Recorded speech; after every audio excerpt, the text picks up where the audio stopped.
네, 안녕하십니까 여러분. 오늘은 똑같은 듯 다른 이 두 제품을 비교해 보려고 합니다. 하나는 얼마 전까지 최고의 CPU 왕자에 앉아있던 인텔 12900K, 다른 하나는 왕자를 빼앗은 그 CPU, 겉은 똑같이 생겼지만 속은 다른 12900KS입니다. 마치 워크의 Succeeding You Father 같네요.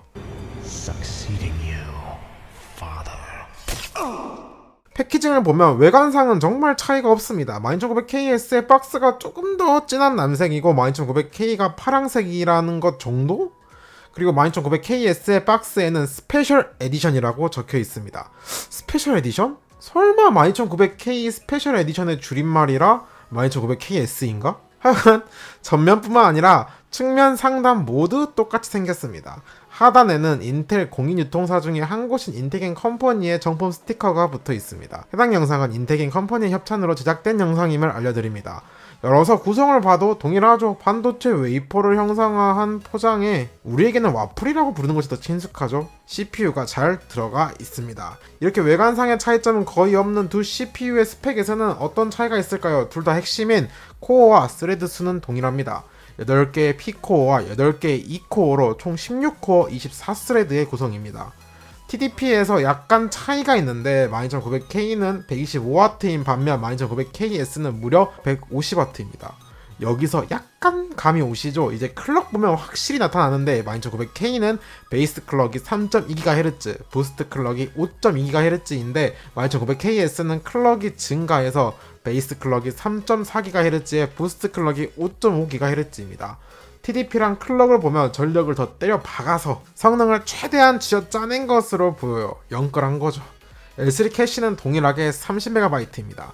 11700K와 두 CPU를 비교하시는 분이 있죠. 왜냐하면 게이밍에서 중요한 P코어가 11700K도 동일하게 8코어이기 때문입니다. 다만 11700K가 두 CPU보다 게이밍 성능이 밀리는 주된 이유는 L3 캐시 용량 차이가 나기 때문입니다.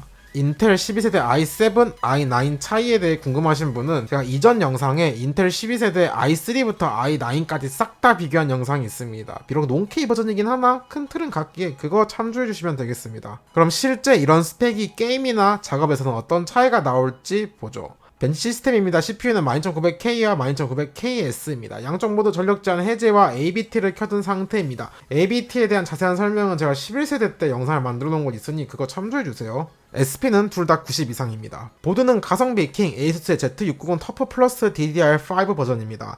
램은 SK 하이닉스의 DDR5 시금치입니다. 5번은 따로 하지 않았습니다. 그래픽은 3090 화스, SSD는 마이크론의 P5 플러스, 쿨러는 대장급의 서멀테이크 터프 리퀴드 울트라 360입니다. 파워는 커세어 1200W 플래티넘 마주마물 케이스는 서멀테이크의 P6입니다. 벤치 시스템 구성이 굉장히 알차서 테스트에 부족함이 없겠습니다. CPU 벤치 시작은 CPU G가 국룰이죠. 3회 측정 중 멀티코어 점수가 가장 높은 곳으로 가져왔습니다. 12900K는 싱글 819점, 멀티 11432점이 나왔고 12900KS는 싱글 874점에 멀티 12208점을 기록했습니다. 어라, 생각보다 점수 차이가 좀 많이 나네요. 싱글에서는 50점이 넘게 차이 났고 멀티 역시 800점 정도 차이가 났습니다. 클럭만 끌어올린 버전이라고 하기에는 차이가 제법 나는 편입니다. 다른 벤치마크에서는 어떨까요? 시네벤치 R23입니다. 결과를 보시죠. R23에서도 차이가 좀 났네요. 싱글은 12900K가 2028점, 12900KS가 2122점으로 약 한 5% 정도 증가했고 멀티는 12900K가 27526점, 12900KS가 28891점으로 여기도 한 5% 남짓 차이가 나네요. CPUG만큼의 차이는 아닌데 R23에서도 좀 차이가 있습니다. 보통 3% 이상부터 유의미한 격차라고 보기에 5% 정도 상승은 상당히 유의미하다고 볼 수 있겠습니다. 주목해볼 만한 포인트는 전력 소모량이에요. 여기서 확실하게 차이점이 보이죠. 12900K는 평균 202W 정도에 그친 반면 12900KS는 무려 평균 264W 수준입니다. 이게 온도랑 바로 직결돼요. 온도 보시면 12900K는 대략 평균 77도 정도에 그친 반면 12900KS는 무려 평균 95도입니다. 보통 인텔 CPU 기준으로 100도부터 스로틀링이 걸리는데 최대 온도가 98도여서 이미 턱밑이라고 봐야겠죠. 가까스로 스로틀링을 피해갔네요. 전력 제한만 풀어줬는데 와, 상당히 온도가 빡빡하네요. 오늘 벤치에 쓴 서멀테이크 터프 리퀴드가 일명 소위 손가락 안에 드는 대장급 수냉 쿨러인데도 빡빡하게 온도가 찍힙니다. 대신 그에 따라 평균 클럭이나 에버리지 이펙티브 클럭 모두 12900KS가 200MHz 이상 더 잘 뽑아주고 있습니다. 그러니까 온도를 충분히 잘 잡아줄 필요가 있어 보이네요. 실제 게임에서 어떨지 보시죠. 오늘은 국민 게임 로스트 아크로 시작해 보겠습니다. 옵션은 풀 HD의 성능 다시 우선 한번 모드입니다. 우리의 역사를 쌓아 올리자. 우리의 신념은 꺾이지 않을 것이다.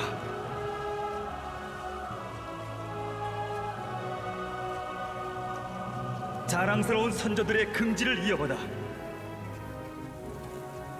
루테란은 다시 영광스러운 기사의 나라로 일어설 것이다. 결과를 보시죠. 12900K는 평균 233프레임, 로우 1% 130프레임이 나왔습니다. 12900KS는 평균 프레임이 상당히 증가해서 249프레임이 나왔고 로우 1%는 135프레임이 나왔습니다. 평균에선 대략 10% 정도 더 높은 프레임을 뽑아냈습니다. 매우 유의미한 차이네요. 로아는 세부 지표를 좀 들여다보죠. 벤치 데이터를 세부적으로 보면 인텔 CPU가 확실히 장점이 있는 부분이 클럭이 잘 요동치지 않습니다. 거의 일정하게 쭉 고정된 클럭을 뽑아줍니다. 이런 부분이 결국 로우 프레임 방어가 잘 되는 이유 중에 하나죠. 두 CPU 간 차이가 크게 나는 부분은 전력 소모량입니다. 12900K가 대략 80에서 85W 수준인 반면 12900KS는 무려 110W 후반에서 많이 찍힐 때는 130W까지도 찍힙니다. 와, 게임에서 이렇게 높게 찍히는 경우 저도 거의 처음 보는 것 같네요. 그에 따라 온도도 10도 정도 차이가 발생합니다. 12900K가 50도대, 12900KS가 60도대입니다. 다음 게임에서는 어떨까요? 또 다른 인기 게임 배틀그라운드로 넘어가 보시죠. 옵션은 풀 HD의 그래픽은 중업입니다.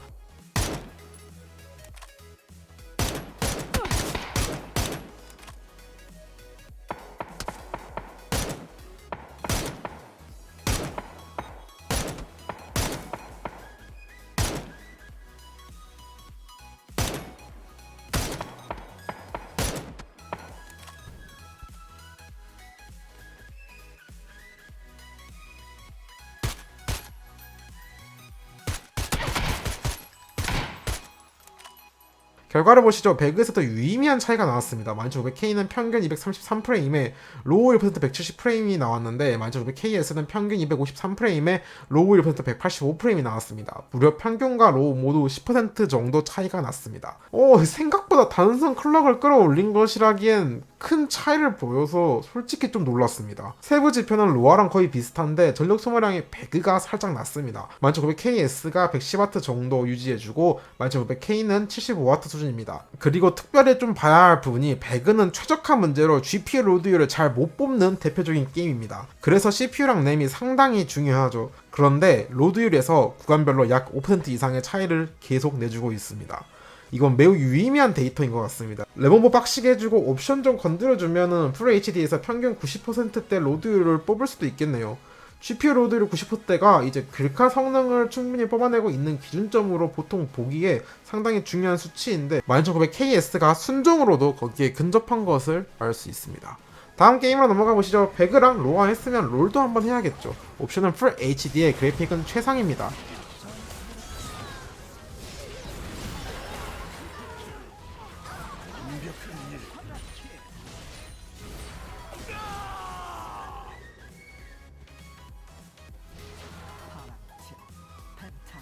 결과를 보시죠. 12900K는 평균 403프레임, 로우 1%는 313프레임이고 12900KS는 평균 424프레임에 로우 1% 332프레임입니다. 대략 평균과 로우 모두 5% 정도 12900KS가 잘 나왔습니다. 롤은 이미 충분히 프레임을 뽑아내는 게임이라 이 정도 차이가 났구나 정도만 보시면 될 것 같습니다. 롤은 세부지표 참조할 부분이 없어서 넘어가도록 하겠습니다. 다음 게임은 벤치 게임으로 좋은 오버워치입니다. 옵션은 풀 HD의 그래픽 매우 높음입니다.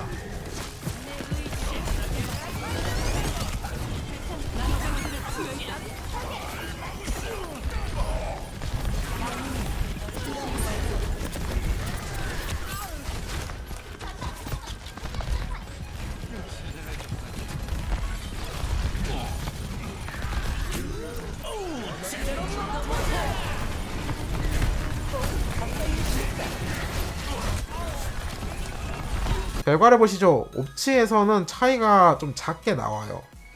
평균 341프레임인데 351프레임으로 10프레임 차이, 로우 1%는 222프레임인데 231프레임으로 10프레임 차이, 퍼센트로는 한 5% 정도 차이가 나네요. 오버워치에서 평균 프레임 차이가 작은 것이 옵치가 최대 프레임이 400프레임이어서 그렇습니다. 그래서 상위 CPU일수록 평균은 데이터상으로 좀 손해가 있습니다. 12900KS뿐만 아니라 12900K도 이미 맥스 프레임이 400을 찍었죠. 로우 프레임만 보면 다른 게임하고 비슷하게 5% 정도의 차이를 보여줬습니다. 다음 게임으로 넘어가 보시죠. 레이싱 게임 하나 들고 왔습니다. 포르자 모터스포츠 7입니다. 옵션은 풀 HD의 그래픽은 낮음입니다.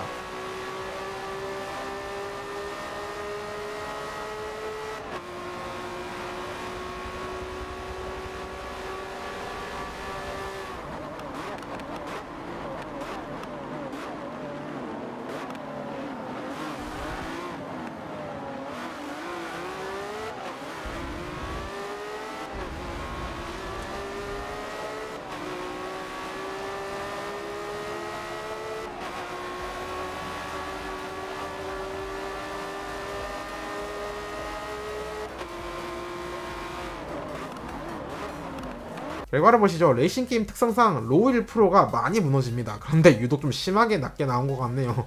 아마 포르자 모터스포츠 7이 조금 오래된 게임이라 DDR5나 인텔 12세대에 대한 최적화가 거의 안 돼 있는 것 같습니다. 게다가 레모버를 안 한 상태이기도 하고요. 포르자 호라이즌 5가 얼마 전 출시했으니 아마 곧 모터스포츠 8도 나오지 않을까 싶네요. 하여간 평균은 273프레임인데 286프레임으로 10프레임 정도, 로우 1%는 44프레임인데 59프레임으로 조금 제법 차이가 나오긴 했습니다. 바로 다음 게임으로 넘어가 보시죠. 트리플 A급 게임 하나 준비했습니다. 섀도우 오브 더 툼레이더입니다. 옵션은 풀 HD의 그래픽은 낮은 자체 벤치마크 2를 활용했습니다.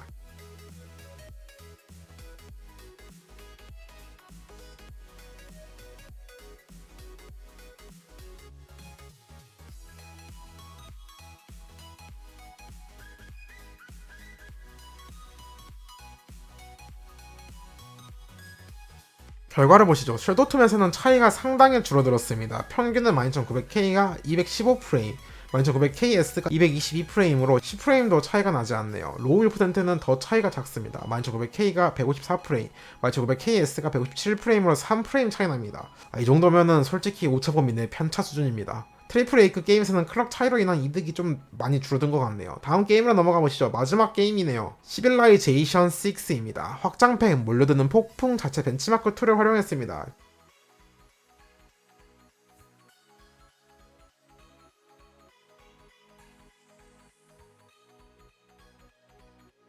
결과를 보시죠. 문명 6 벤치는 평균 턴타임이라 짧을수록 좋습니다. 12900K가 평균 26.27초가 나왔고 12900KS가 25.26초가 나왔네요. 딱 1초 줄어들었습니다. 여기서도 그렇게까지 큰 차이는 아닌 것 같습니다. 문명 6는 CPU 연산 능력이나 IPC를 측정하기 좋은 게임인데 단순 연산 능력 차이는 게이밍 퍼포먼스 차이 대비 조금 적은 것 같습니다. 그럼 작업에서의 차이를 확인해 봐야겠죠. 블렌더 BMW CPU 성능 테스트입니다.